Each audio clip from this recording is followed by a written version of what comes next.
dalam tema 2. Nah, materinya apa? Kita lihat ya. Tapi sebelum kita melihat materi tema 2, kita baca basmalah dulu bersama-sama. Bismillahirrahmanirrahim. Terima kasih, semoga ilmu kalian bermanfaat. Selanjutnya kita akan membahas tema 2. Apa isi dari tema 2? Tema 2 ini berisi tentang persatuan dalam perbedaan. Sebelumnya kita lihat ada gambar-gambar berikut ini. Nah, ada yang tahu ini gambar apa? Dan ini gambar apa? Nah, ini juga, ini juga, ini juga. Sudah dapat dilihat gambar apa ya? Apa kaitannya tema persatuan dalam perbedaan dan gambar-gambar tersebut? Nah, di sini menjelaskan bahwa terkait dengan tema 2, bahwasanya di sini ada macam-macam perbedaan dari tumbuhan dan hewan ini, mempunyai ciri-ciri sendiri, bentuk tubuh sendiri, dan fungsinya sendiri-sendiri. Jadi artinya ini walaupun semua berbeda-beda, tetapi ada satu kesatuan, yaitu satu sama-sama ciptaan Tuhan yang saling membutuhkan. Sama dengan manusia, manusia itu juga mempunyai perbedaan antara manusia satu dengan manusia yang lain. Tetapi dengan perbedaan itu jangan sampai menjadi penyebab pertengkaran, tetapi perbedaan itu harus menjadi penyebab untuk terjalinnya persatuan.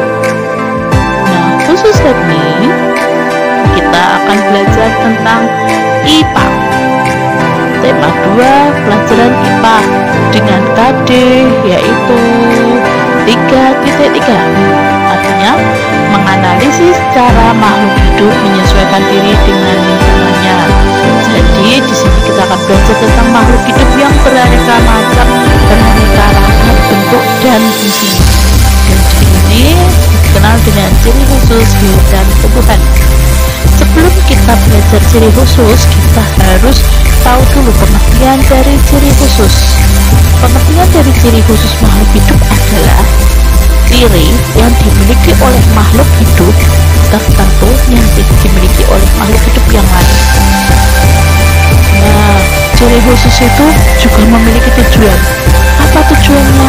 Yang pertama, tujuannya adalah untuk mempertahankan diri dari serangan musuh. Maksudnya bagaimana? Jadi ketika makhluk hidup itu memiliki ciri sendiri, dia dapat berkamuflase atau menyesuaikan tempat tinggalnya sehingga dia selamat dari serangan musuh. Yang kedua, untuk mencari makan atau untuk memperoleh makanannya. Allah itu sudah menciptakan makhluk hidup itu dengan disesuaikan dengan kebutuhannya. Misalnya cicak diberikan lidah yang panjang agar bisa menangkap nyamuk yang terbang, dan itu fungsinya ciri khusus cicak yang memiliki lidah panjang sehingga mudah menangkap makanan. Kita lihat selanjutnya nih, ciri khusus hewan berikut ini. Ada yang tahu gambar apa ini? Nih, contoh makhluk hidup yang memiliki ciri khusus yang pertama yaitu kelelawar. Kelelawar itu memiliki sistem sonar yang dapat menentukan arah gerak dan letak benda walaupun kondisi lingkungan yang gelap. Kemampuan tersebut disebut ekolokasi. Jadi kelelawar itu kan kalau keluar setiap malam ya, dan malam itu gelap, tetapi kelelawar itu bisa tahu kalau di depannya itu ada benda atau ada temannya, jadi dia tidak mungkin menabrak. Nah, sistem itu disebut sonar, atau kalau di HP itu ada namanya sinyal. Jadi sinyal itu menandakan kalau di depannya itu ada sesuatu, ada benda atau ada temannya, jadi tidak akan bertabrakan. Nah, kemampuan tersebut dinamakan ekolokasi. Selanjutnya, hewan yang memiliki ciri khusus yaitu nih, cicak. Cicak itu memiliki ciri khusus yaitu memutuskan ekornya yang disebut dengan kemampuan autotoming. Selain itu, cicak juga memiliki lem di kakinya, sehingga dia bisa merayap di dinding yang beralur sejajar dan tidak mudah jatuh. Selain itu, cicak juga memiliki lidah yang panjang untuk dapat menangkap mangsanya. Bayangkan kalau cicak itu lidahnya pendek dan ada nyamuk terbang, kira-kira bisa menangkap enggak? Tidak bisa. Maka kalau dia tidak bisa menangkap nyamuk, maka dia tidak makan. Nah, itunya fungsi ciri khusus untuk menangkap mangsa atau untuk menangkap makanan atau mencari makan. Nah, dengan kaki yang merayap di dinding, bayangkan kalau kakinya cicak nggak ada lemnya, ya, dia merayap di dinding, pasti baru merayap sedikit jatuh. Nah, itu makanya Allah memberikan cicak dengan ciri khusus memiliki lem pada kakinya sehingga bisa merayap di dinding. Dengan ekornya juga, cicak itu mempunyai kemampuan memutuskan ekornya. Jadi ketika ada mangsa yang menangkapnya, dia akan meloloskan diri dengan cara memutuskan ekornya, dan dia tidak mati karena setelah beberapa waktu kemudian ekor cicak akan tumbuh kembali. Nah, kemampuan tersebut dinamakan kemampuan autotomi. Selanjutnya kita akan ke sini. Nah, kita akan ke padang pasir. Bertemu dengan siapa? Bertemu dengan Mas Un atau Mas Unta. Ya, di sini Mas Unta memiliki ciri khusus. Apa ciri khusus Mas Unta? Satu, mempunyai punuk. Ya, itu di gambar sudah dijelaskan itu. Punuk itu yang mana? Punuk itu bagian yang menonjol di atas punggungnya. Itu namanya punuk. Fungsinya untuk apa? Menyimpan sari makanan dan air minum. Jadi ketika berada di padang pasir yang gersang, unta itu tidak mudah kehausan atau kelaparan. Yang kedua, ciri khususnya yaitu memiliki bulu mata yang panjang sehingga dapat menghalangi debu, karena unta itu kan sukanya mainnya di padang pasir. Jadi padang pasir itu kan kalau kena angin sedikit, debunya pasti bertegangan. Nah, untuk itu unta memiliki bulu mata yang panjang sehingga dapat menghalangi debu yang masuk ke matanya. Yang ketiga, kaki dan telapak kaki yang tebal. Jadi unta itu kakinya tebal sehingga tidak mudah terperosok di pasir ketika berjalan di pasir yang sangat panas. Bisa dibayangkan kalau kaki unta itu telapak kakinya tipis, pasti sudah kepanasan, ya, sudah berlari-larian.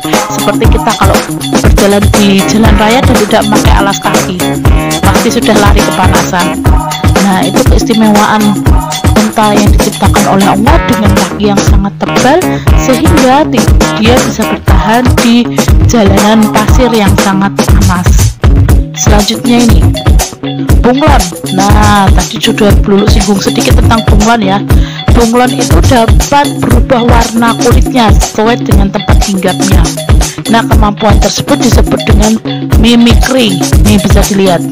Ketika dia dihinggap di tumbuhan hijau, badannya akan berwarna hijau, menyesuaikan tempat tinggalnya sehingga musuh bisa tertipu. Loh, bunglon kok tidak ada? Ternyata bunglonnya berubah sesuai dengan tempat hinggapnya, ya, berubah seperti daun. Seperti ini juga, bunglon berubah seperti warnanya. Di situ ada kayu yang berwarna abu-abu, maka bunglon pun berubah warnanya seperti kayu sehingga tidak mudah dikenali oleh musuhnya. Itu artinya dia bisa menyelamatkan diri dari serangan musuh. Itu namanya mimikri, kemampuan yang dimiliki oleh bunglon. Selanjutnya kita lihat ke tumbuhan. Jadi selain hewan, tumbuhan itu memiliki ciri khusus. Yang pertama yaitu teratai, memiliki daun yang lebar dan tipis. Nih pada teratai. Tujuannya apa memiliki daun yang lebar dan tipis? Tujuannya adalah untuk mempercepat penguapan, ya, karena tinggal di air maka perlu adanya penguapan. Yang kedua yaitu memiliki akar yang kuat untuk menempel di dalam lumpur. Seandainya akar teratai nggak kuat di dalam lumpur, pasti sudah pada rontok, pada tumbang daunnya, tenggelam, ya, atau pada rusak, nggak secantik yang kalian tahu atau yang kalian lihat saat ini. Yang ketiga, teratai itu biasanya mempunyai bunga yang berwarna cerah dan menarik Tujuannya untuk apa? Untuk menarik serangga supaya mau mendekat dan akhirnya membantu penyerbukan. Itu teratai. Yang keempat itu batang berungga. Batangnya teratai itu berungga. Tujuannya untuk apa? Untuk mengapung di air. Ya kalau teratai tenggelam nggak jatuh lagi dong teratainya. Nah untuk selanjutnya adalah ini, kita lihat pohon jati. Pohon jati ini memiliki ciri khusus. Apa ciri khususnya? Yaitu menggugurkan daunnya saat musim kemarau. Dapat dilihat bahwa pohon jati di musim kemarau itu tampaknya seperti mati, padahal ini tidak mati. Tapi ini adalah ciri khususnya untuk mempertahankan diri, yaitu dengan cara menggugurkan daunnya sehingga mengurangi penguapan, karena banyak membutuhkan cadangan air di dalam tubuhnya. Untuk itu pohon jati menggugurkan daunnya. Pada musim kemarau pohon jati akan tumbuh sangat lebat sekali daunnya. Karena apa? Fungsinya untuk mempercepat penguapan. Jadi jangan salah sangka ya, pohon jati yang kering di musim kemarau itu belum berarti dia mati. Dia mempunyai ciri khusus yaitu menggugurkan daunnya di musim kemarau. Demikian yang dapat Lulu sampaikan. Ada yang belum paham atau sudah paham? Semoga kalian paham dengan penjelasan Lulu ya. Oke, terima kasih untuk pertemuan hari ini. Sukses selalu ya untuk semuanya ya. Terima kasih. Assalamualaikum warahmatullahi wabarakatuh.